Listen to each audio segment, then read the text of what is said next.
আজকে আমরা পড়ে শোনাব শাহরিয়ার কবির এর বই বহুরূপীর চতুর্থ পর্ব। পর্ব ৪, পিকনিকে ঝকমারি। পিকনিকের চাঁদা তোলার ভার থাকে ইতুদের বড় জেঠুর ওপর। সেচকার দায়িত্ব হচ্ছে গাড়ির ব্যবস্থা করা, ছোটকা আর বর্দার কাজ বাজার করা। ফর্দ মিলিয়ে বাজার বুঝে নেন বড় ফুপি আর মেজ জেঠিমা।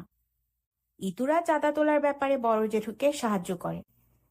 কাজটা যেহেতু ওদের নয়, বাজার করে পয়সা বাঁচলে বড় জেঠু এটা সেটা কিনে দিয়ে ওদের পুষিয়ে দেন। গতবার ওদের ৫ জনকে যেমন ঘুড়ি আর মাঞ্জা দেওয়ার সুতো কিনে দিয়েছিলেন। আগেরবার বেশি পয়সা বাঁচেনি, ওদের সবার ভাগে পড়েছিল একটা করে গাবের লাটিম। ইতুরা ফাও যা পায় তাতেই খুশি। তবে ছোটকা আর বর্দার সঙ্গে পিকনিকের সময় প্রত্যেকবার বড় জেঠুর একটা ঝগড়াঝাটি হবেই। গন্ডগোল হয় বাজার করা নিয়ে। মা, কাকি, জেঠিদের সঙ্গে পরামর্শ করে বড় জেঠু পিকনিকের মেনু ঠিক করে ছোটকার হাতে ফর্দ আর টাকা যখন ধরিয়ে দেন তখন থেকেই শুরু। ফর্দের উপর চোখ বুলিয়ে আটকে ওঠেন ছোটকা। এটা একটা ফর্দ হলো বর্দা? টাকা দিয়েছ ১৫০, ফর্দ দিলে ৩০০ টাকার। বাকি টাকার জন্য কার পকেট কাটতে যাব শুনি? ইজি চেয়ারে শুয়ে পা নাচাতে নাচাতে বড় জেঠু বলেন, পয়সা যদি একটু কম মারো ওতেই সব হবে। প্রত্যেকবার তুমি এক কথা বলো বর্দা। আমি টাকা মারলে মেজদাকে কেন দাও না? তুমি নিজে কেন যাও না? দরকার নেই আমার পিকনিক করে। আগের মতো শান্ত গলায় বড় জেঠু বলেন, তুই বেশি বাড়াবাড়ি করছিস ছোট, কাজটা তোকেই করতে হবে। ছোট মুখে বড় কথা মানায় না। মেজর অনেক কাজ আছে, তোর মতো বেকার খাতায় চিরদিনের জন্য নাম লেখায়নি।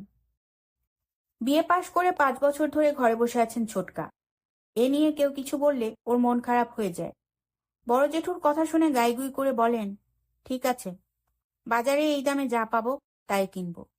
শেষে বলতে পারবে না আলু পচা কেন, মুরগির গায়ে মাংস নেই কেন, ওসব আমি শুনতে পারবো না। শেষ পর্যন্ত ছোটকা জিনিস সবই আনেন, ভালো জিনিসই কেনেন। তবু বড় জেঠুর ধারণা ছোটকা আর বর্দা মিলে সিনেমা দেখার পয়সা নাকি ঠিকই বাঁচান। এবার অবশ্য টাকার পরিমাণ বেশি দেখে ছোটকা তেমন কিছু বললেন না, শুধু মাথা পিছু একটি কবুতর শুনে সামান্য আপত্তি করলেন। ছোটদের আর মেয়েদের আধখানা করে দিলেই তো হয় বর্দা, পয়সা যদি না কুলায়। ছোটনরা কাছেই ছিল, খাওয়ার ব্যাপারে মিতু একটু পেটুক বলে বদনাম আছে। বলল, ভূপালী জেঠিমা হিসেব করে টাকা দিয়েছেন ছোটকা, অন্য কোনো ফন্দি যদি করো দিদা আর জেঠিমা দুজনকেই বলে দেব। দিদাকে ভীষণ ভয় পান ছোটকা, পারতপক্ষে ওর সামনে যান না। ভালো করেই জানেন ছোটদের তিনি কি রকম আশকারা দেন। শুকনো গলায় বললেন, ভারী বধ হয়েছিস তো ছোড়া, সব কথা মাকে কেন বলতে হবে শুনি? আস্ত রোস্ট পেলে বলবো না। এই বলে ছোটনরা সরে গেল সামনে থেকে। পিকনিকের মাত্র একদিন বাকি, সেচকা এসে এক দুঃসংবাদ দিলেন, রোববারের জন্য গাড়ি পাওয়া যাবে না। প্রত্যেক বছর সেচকা তার অফিস থেকে গাড়ি ম্যানেজ করেন, তেলের পয়সাটা শুধু দিতে হয়। ড্রাইভার দুজন পিকনিকের ভোজ পেলেই খুশি। দিদা অবশ্য দুজনকে ২ টাকা করে বকশিসও দেন। এবার বলা হয়েছিল ৩টে গাড়ি লাগবে। ভূপালী জেঠিমা আছেন, রিমকিদের বাড়ি থেকেও ৭-৮ জন যাবে। বড় জেঠু পই পই করে বলে দিয়েছিলেন, ৩টে গাড়ির কমে হবে না সেজো, কথা বলে দেখ জোগাড় করতে পারবি কিনা, নইলে অন্য ব্যবস্থা করতে হবে। সেচকা একগাল হেসে বললেন, অন্য ব্যবস্থা মানে তো ঘোড়ার গাড়ি ভাড়া করে তেজগাঁর বাগান বাড়িতে যাওয়া। গতবারই তো গিয়েছিলাম। পিকনিকের আসল মজা কি ওতে হয়? তুমি কিছু ভেবো না বর্দা, গাড়ি আমি ঠিকই ম্যানেজ করব। গাড়ির ব্যাপারে সবাই ১৬ আনা নিশ্চিন্ত ছিল। সেচকার কথার কোনো নড়চড় হয় না। অথচ শুক্রবার সন্ধেবেলা তিনি শুকনো মুখে অফিস থেকে ফিরে বড় জেঠুকে বললেন, ঝামেলা হয়ে গেল যে বর্দা, বিদেশ থেকে এক সার্ভে টিম এসেছে, কাল অফিসের ৩টে গাড়ি নিয়ে বড় সাহেব সিলেট যাচ্ছেন।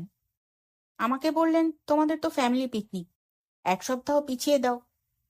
মা কাকিমারা সব হইচই করে উঠলেন, সে কি, সবাইকে বলা হয়ে গেছে, কেনাকাটাও করা হয়েছে, ৭ দিন পেছাবে বললেই হলো। বড় জেঠু কাষ্ঠ হেসে বললেন, এ রোববারে যদি যেতে চাও কপালে ঘোড়ার গাড়ি আছে তেজকা পর্যন্ত। কি আর করবে, পিচ্চিগুলোর একটু মন খারাপ হবে, এই যা। ভূপালী জেঠিমা শুনে বললেন, তোমরা কিছু ভেবো না, আমার এক চাচেরা ভাইয়ের লাড়কা থাকে সেগুন বাগিচায়, ওরা বহুত পয়সাওয়ালা আদমি আছে, দাঁড়াও ওকে বলি 2-3খানা গাড়ি ব্যবস্থা করে দিতে। দিদা বললেন, থাক না রাঙা বউ, মিছেমিছি অচেনা মানুষকে বিরক্ত করবে কেন? এমন কোনো তাড়া তো নেই, পরের রোববারে গেলেই হয়। না চাচি যান, আপনি বাধা দেবেন না। সবাই নিয়ত করে ফেলেছে এই রবিবারে। ছোটদের মন ভেঙে যাবে। মির্জা এহতেশাম আমার চাচেরা ভাইয়ের লাড়কা হলে কি হবে? এ আমার আপনা আওলাদের চেয়ে বেশি। গত বছর ভোপাল গিয়ে আমাকে বলেছিল ঢাকা এলে ওকে স্রেফ একটা খবর পৌঁছাতে। ভূপালী জেঠিমার আগ্রহ দেখে দিদা আর কিছু বললেন না। ছোটনরা মহা খুশি। টেলিফোনেই ভূপালী জেঠিমা 3খানা গাড়ি ম্যানেজ করে ফেললেন। সেচকার কথা শোনার পর থেকে ইতু ভেবে পাচ্ছিল না রিমকিদের কি করে বলবে মাইক্রোবাসের বদলে ঘোড়ার গাড়িতে পিকনিকে যাবে। নিজেরা হলে কথা ছিল না, রিমকিদের এত জাক করে বলেছে গাড়িতে করে জয়দেবপুরে যাবে। ভূপালী জেঠিমা না থাকলে কি লজ্জার ব্যাপারই না হতো। পরদিন দিদা ভূপালী জেঠিমার চাচেরা ভাইয়ের ছেলেকে নেমন্তন্ন করলেন দুপুরে খেতে। হোক না আত্মীয়, কোনোদিন তো জানতেন না, ভাবলেন একটা ধন্যবাদ দেওয়া উচিত, সেজন্য এই নেমন্তন্ন। মস্ত লম্বা ধবধবে একটি সাদা ফোর্ড গাড়ি হাঁকিয়ে এলো ভূপালী জেঠিমার চাচেরা ভাইয়ের ছেলে মির্জা এহতেশাম। বয়স বেশি হলে বছর 30 হবে। একটু ভারী শরীর, গায়ের রং একেবারে বিলিতি সাহেবদের মতো, চোখের রঙও কটা। 2 ঝুড়ি কমলা এনেছে, নাকি ওদের সিলেটের বাগানে। দিদাকে বলল, এটা আমার পিকনিকের চান্দা। বহুত খায়েশ ছিল যাওয়ার, জরুরি এক কাজ পড়ে গেছে, সামনের বছর জরুর যাব। ভূপালী জেঠিমার মতোই কথায় উর্দু টান, তবু ছোটনদের খুবই ভালো লাগলো এহতেশাম ভাইয়াকে। ভূপালী জেঠিমাই ওদের বলে দিয়েছেন এহতেশাম ভাইয়া ডাকতে।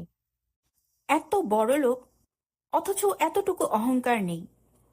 ছোটনদের সঙ্গে বন্ধুর মতো অনেক কথা বলল।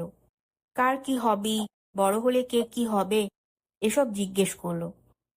ওদের একটা মস্ত বাগান বাড়ি আছে টঙ্গীতে। বলল ওখানে একদিন গাড়িতে করে সবাইকে নিয়ে যাবে পিকনিকে। বিরাট এক পুকুর আছে, 10-15 সেরের রুই কাতলারা সারাক্ষণ লাফালাফি করে সেখানে।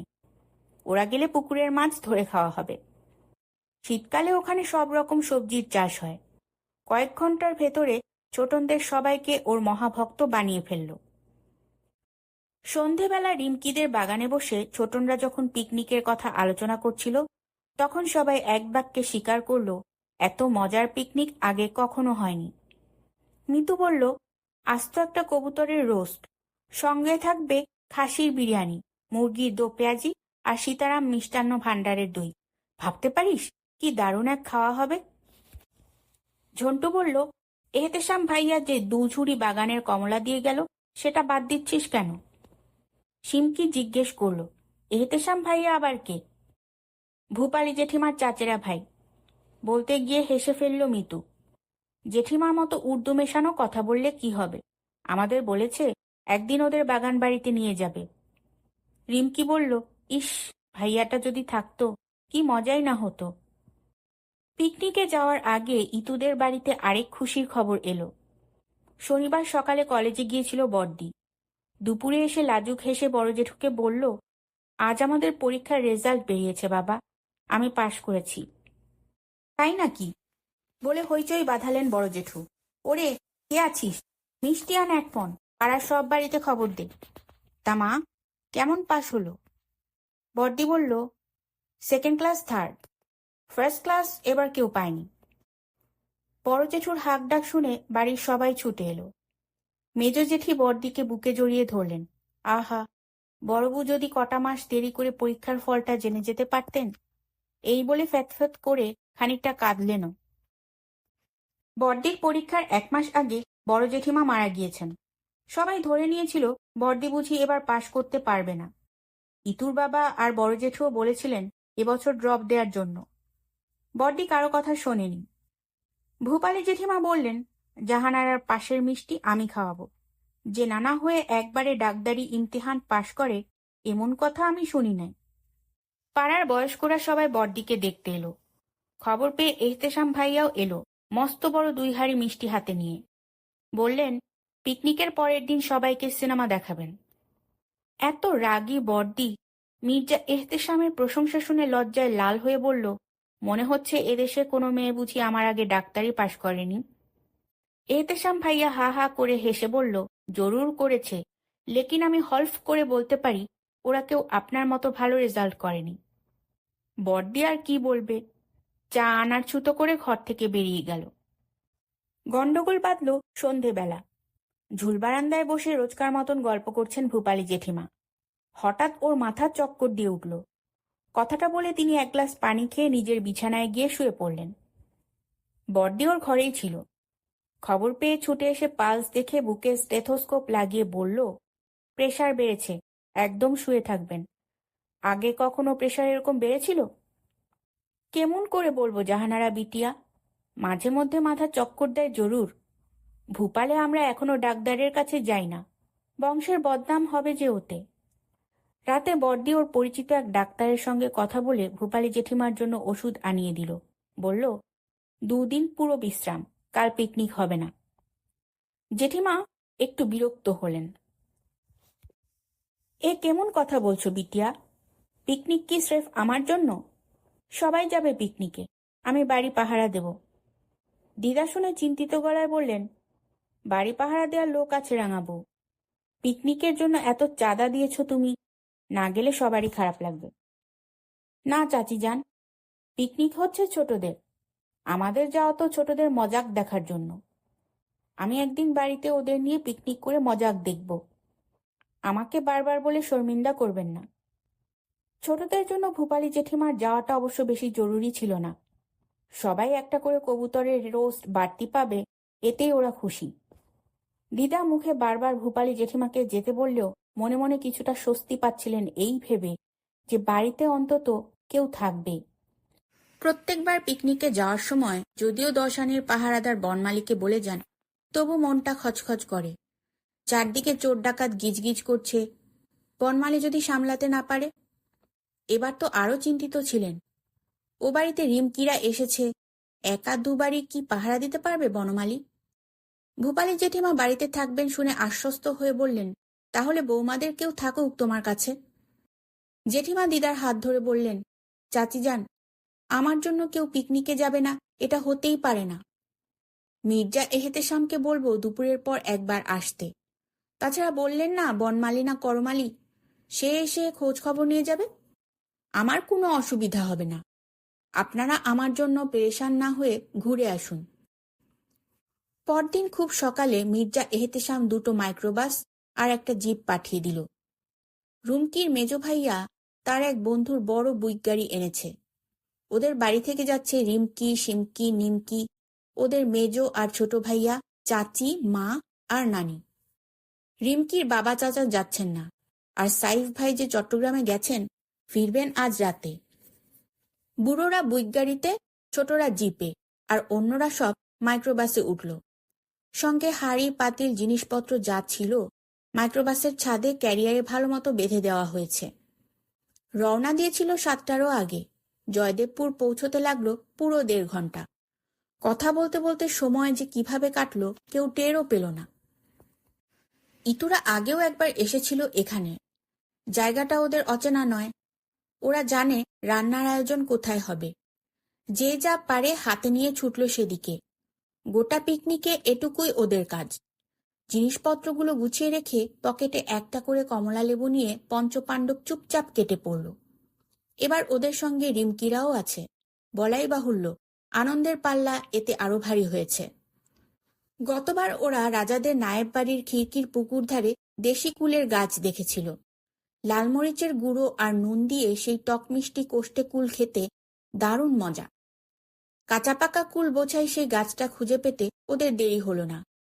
ডাল ঝাঁকিয়ে ইচ্ছে মতো কুল পারল ছোটনরা, বারণ করার কেউ নেই। তারপর ওরা পকেট বোঝাই করে কুল নিয়ে পুরনো শিরিষ গাছের তলায় বসল। কিছু কুল খেলো, বাকিটা ইতু আর রিমকি গিয়ে মেজদিকে দিয়ে এলো। বড়দিকে আশেপাশে কোথাও দেখল না। দুপুর পর্যন্ত ওরা শালবনের ভেতর লুকোচুরি খেলল। লুকোনোর মজা হচ্ছে নায়েব বাড়িতে। বেশিরভাগ ঘরে কখনো সূর্যের আলো ঢোকে না, তার ওপর চারপাশে হেন ফল নেই যার গাছ নেই। একবার রিমকিকে চোর বানিয়ে ওরা গিয়ে উঠল শিরিষ গাছে। রিমকির মাথায় অত বুদ্ধি নেই যে আগে থাকতে বলবে গাছে উঠলে খেলা হবে না। সিমকি গাছে ওঠেনি, লুকিয়েছিল পাশের ঝোপে। ইতুরা গাছের ওপর থেকে দিব্যি দেখছিল রিমকি কিভাবে ওদের তন্ন তন্ন করে খুঁজছে। হঠাৎ চাপা গলায় রন্টু বলল, আরে সাইফ ভাই এলো কখন? ওর কথায় দূরে ঝোপের পাশে সবাই তাকিয়ে দেখল সাইফ ভাই আর বড়দি পাশাপাশি বসে আছে। সাইফ ভাই কি যেন বোঝাচ্ছে বড়দিকে। মাথা নিচু করে বড়দি চুপচাপ শুনছে। মিতু বলল, আসার তো কথা ছিল আজ রাতে। ইতু বলল, এতে অবাক হওয়ার কি আছে? রাতের বদলে সকালে এসেছে। আমরা রাজবাড়ি এসেছি শুনে বাস ধরে চলে এসেছে। বয়সে বড় ছোটনের মনে হলো এভাবে লুকিয়ে ওদের দেখা ঠিক হচ্ছে না। বলল, চল আমরা নায়েব বাড়ির দিকে যাই। নিচে নামতেই দেখা হলো রিমকি সিমকির সঙ্গে। মিতু বলল, সাইফ ভাই এসেছে, লুকিয়ে বড়দির সঙ্গে কথা বলছে। সিমকি লাফিয়ে উঠল, কি মজা ছোটপা, চল আমরা ভাইয়াকে নিয়ে স্টোল অ্যান্ড কুকিজ গেমটা খেলি। ছোটন একটু শক্ত গলায় বলল, আমার মনে হয় ওরা কোনো জরুরি কথা বলছে, এখন ওদের ডিস্টার্ব করা ঠিক হবে না। মিতু বলল, আমার মনে হয় প্রাইভেট কথা বলছে। ইতু আর ছোটন ভুরু কুচকে মিতুর দিকে তাকালো। রিমকি মুখ টিপে হেসে বলল, ঠিক আছে, আমরা আগের জায়গায় খেলবো। এবার মিতু চোর হবে, ওকে আমি আগে দেখেছি। চতুর্থ পর্ব এখানেই শেষ। সবাইকে পঞ্চম পর্ব শোনার আমন্ত্রণ জানিয়ে আজকের মতো শেষ করছি। পছন্দ হলে আমার চ্যানেলটি সাবস্ক্রাইব করবেন, আর বন্ধু বান্ধব ও পরিবারের সঙ্গে শেয়ার করতেও ভুলবেন না। অনেক ধন্যবাদ।